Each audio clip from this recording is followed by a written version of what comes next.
EAPN decided to carry out detailed research into the COVID-19 crisis and its impact on people living in poverty and vulnerability, with the participation of 25 of its national networks and 3 European member organizations during the months of April to June. Slide, please. Before the pandemic, insufficient investment and sustained cuts in healthcare provision generated structural shortcomings of trained medical staff, facilities, and equipment, which translated into hardships and waiting lists for specialized medical services. Mental health services and dental care were underdeveloped in most of the countries. Low-income groups and migrants had more unmet medical care needs than the rest of the population. High prices of medicines and medical services negatively impacted on the health of people in poverty. Slide. In many countries, income transfers had a very low impact on poverty reduction. In fact, the 2020 Joint Employment Report highlighted the decreasing ability of social transfers to reduce poverty in 16 member states, mainly due to the inadequate benefit levels. The complexity of the social protection systems prevented people with needs from claiming the benefits they were entitled to. During the last decade, there was a tightening of eligibility criteria and reductions in the level of working age benefits. Pensions for the elderly were very low, particularly for women. Problems of social protection of persons with disabilities and in situations of dependency were generalized.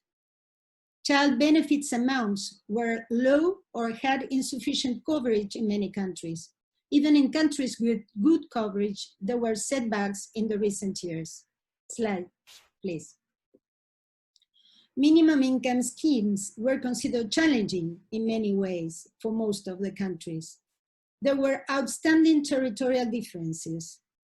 Many vulnerable groups could not access them due to restrictive criteria, due to age, origin, etc.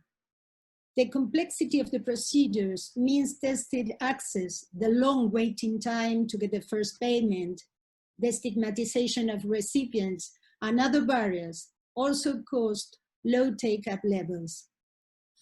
Due to the inadequacy of amounts, most of the recipients were placed below the poverty line. Negative activation and conditionality were increasing trends as well. Slide, please.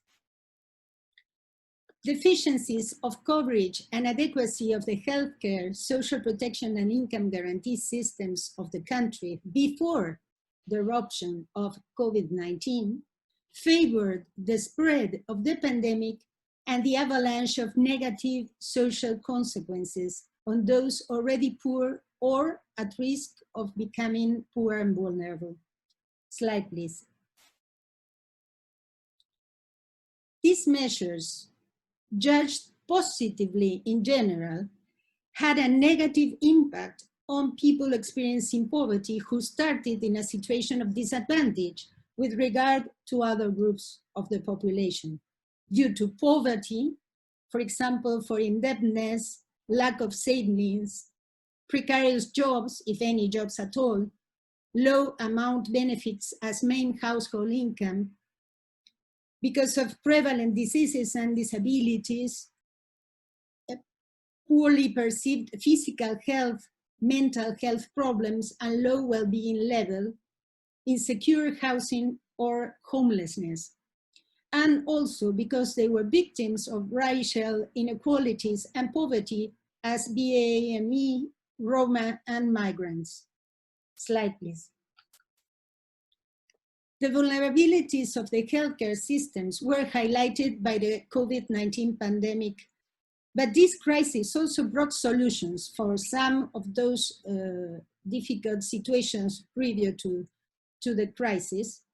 And for example, it was more important the preparedness for further emergencies and more investment in healthcare, which is now considered crucial. And in some countries, privatization processes have stopped, at least for the moment. The rapid and good adaptation of some healthcare systems prevented their capacity becoming overloaded in some countries, but not in all. And early isolation of people suspected of infection and social distancing were considered to be effective. And free access to healthcare was granted for migrants to COVID-19 treatment in many countries. Slide, please. Many governments stepped up means-tested support to bolster the incomes of those with the least resources, with new and existing job retention schemes, extensions to unemployment insurance, extensions to means-tested programs, new targeted transfers to specific groups, additional direct help with expenses, including moratorium on taxes, social contribution, and housing costs. This new support net is an example of how it is possible to ensure that social protection systems can reach all people regardless of their employment situation. Self-employed workers often had limited access to income replacement benefits or were targeted later. Insurance-based transfer tended to be less accessible to the poor. Even in countries with well-developed social protection systems, many workers who lost their income were struggling to make ends meet. In countries with large informal sectors and weak social protection systems, many affected workers did not have access to any form of income support at the beginning of the lockdown. Slide, please. Most European countries closed schools as part of their measures to limit contact between people and to slow down the spread of the virus. Positive consequences were the rapid implementation of online learning, the improved distant learning system. But digital divide related to the household's poverty, the lack of access to computer equipment and internet, inadequate and overcrowded housing, low education attainment and availability of the parents were negative aspects. Slide, please. The widening of already existing inequalities meant that those who needed most support were not receiving it and were struggling most to deal with the catastrophic economic consequences of the pandemic. These groups are older people. The pandemic sheds light on age discrimination that already existed. Older people have been systematically left behind in decisions about service allocation, medical treatment, prioritization of needs and resources. High percentages of deaths occurred in elderly care facilities, which questions the ethics of the mainstream long-term care model. Frontline and medical staff, due to the high exposition to the virus. In countries like Spain and Italy, the high degree of infections were related to the absence of the indispensable safety measures that should have preserved their health. Homeless. Existing poverty and social exclusion were decisive in the social and health impact on roofless people and those who survived in settlements or substandard houses, since they could not avoid contagion or heal in isolation in cases of contracting the disease. Homeless were a medically high-risk population, disproportionately affected by poor health and disability before, and therefore faced higher risks of dying if they contracted COVID-19. Slide, please. Atypical and self-employed workers on internet platforms in temporary jobs, the self-employed, including artists, and those who work outside the trade union coverage, who are always at risk of losing their jobs and income, were highlighted as another vulnerable group. Low-income households, because the pandemic and confinement measures had an overwhelming negative impact on already poor households, whose incomes were already inadequate, leading even to food insecurity. Children in poor families relied on schools for support and meals. They were also at a disadvantage because of lack of access to digital resources and devices, and often living in overcrowded conditions.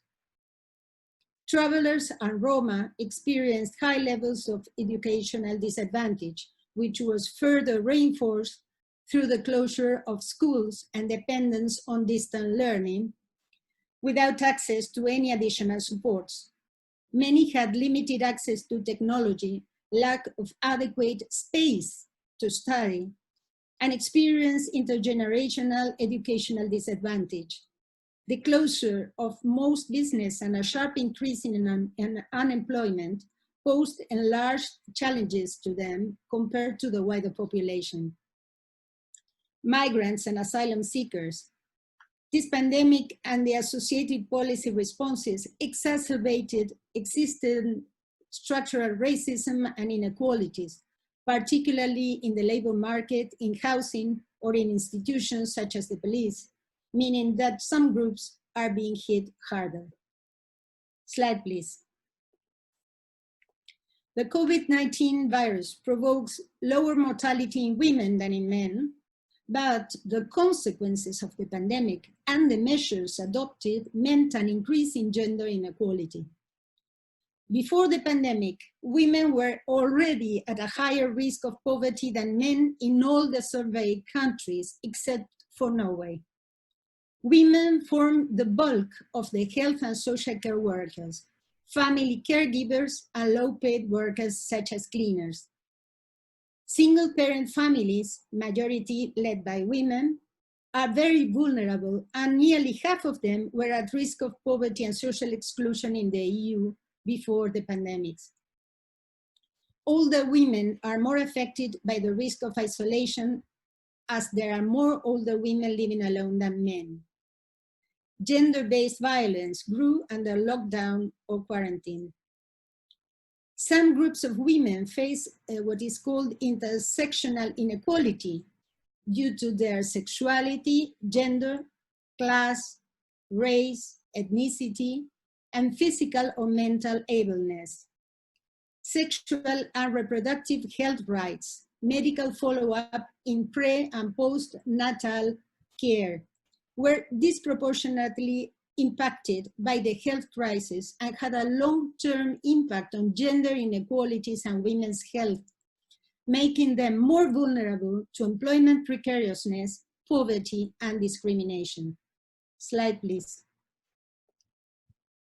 Many civil society organizations, including some EAPN members, were generally negatively affected by cuts in their funding levels, changes in their way of delivering services because of the reduction of volunteers' activities, the isolation of target populations, or the cancellation of face-to-face services.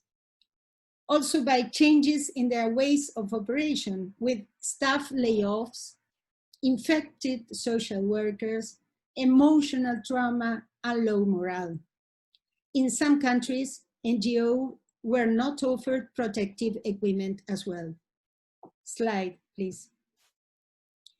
A special section of the study is devoted to delving into the worrying increases in population control and surveillance carried out by some governments during the first months of the pandemic and the possible threats to democracy and civic freedoms. We highlight that the warlike discourse, that is, we are in a war against the virus, was very prominent in the governments in the majority of countries at the beginning of the pandemic. The liberties which were curtailed in most countries were freedom of assembly and of movement by means of the declaration of states of exception, states of alarm, states of emergency, or even martial law in the case of Serbia. Applications for personal mobiles for monitoring and tracking individuals in relation to COVID-19 involve a risk of excessive surveillance expansion. Slide. How to ensure the poor don't pay for COVID-19. Slide, please. After providing an in-depth analysis of the current situation, EAPN makes important recommendations to national and European authorities in order to leave no one behind by rebuilding a right-based Europe with a social heart and a commitment to ending poverty and reducing inequality. In the medium term, we ask for embedding poverty and social impact assessment, reinforce quality public health and social care services, prioritize adequate minimum income and social protection, protect employment, prevent precarious work, and revalue frontline work, and ensure that the poor and vulnerable groups do not pay with austerity. In the long term, we propose 8 guidelines. The first is to adopt an overarching EU social and sustainable strategy, Agenda 2030, underpinned by the Sustainable Development Goals, the European Pillar of Social Rights, as a green and social recovery that makes ending poverty a prerequisite and ensures the poor benefit and do not pay for the transition.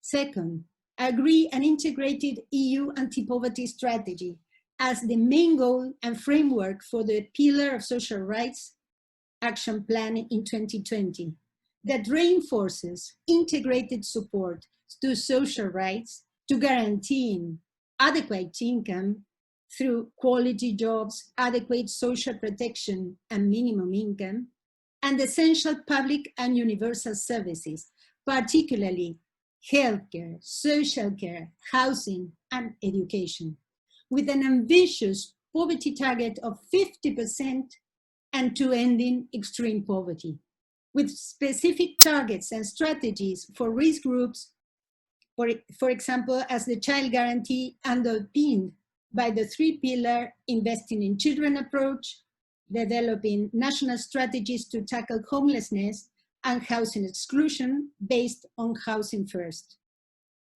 Third, implement a comprehensive assessment of the impact of COVID-19 epidemic on poverty and equality in the EU and the key groups affected, and develop a clear guidance for member states to implement a transparent and effective assessment to minimize poverty, gender inequality, and guarantee equality at state level. Fourth, establish strong and balanced coordination throughout the European semester so that member states fulfill their obligation to reduce poverty and inequality, as well as to implement social rights and social cohesion and guarantee equal opportunities for all. Fifth, make progress on obligatory rights, adopt a European framework directive on adequate minimum income as part of the European commitment to guarantee adequate income and protect households from poverty and vulnerability, and support an EU framework on minimum and living wages. Establish mechanisms for monitoring compliance, counting on civil society organizations and EU funds. 6, ensure that the EU recovery plan benefits the poor and vulnerable, investing at least 30% of the social fund plus on social inclusion, gender equality, and the fight against discrimination. 7, ensure meaningful participation of people experiencing poverty and civil society organizations. Recognize civil society organizations as social partners at EU level, supporting the direct participation of people directly facing poverty and social exclusion.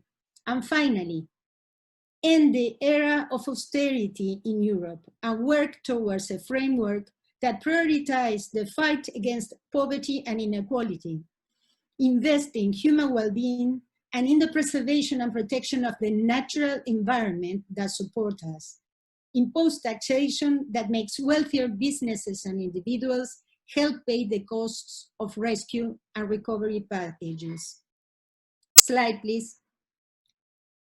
The pandemic is a portal.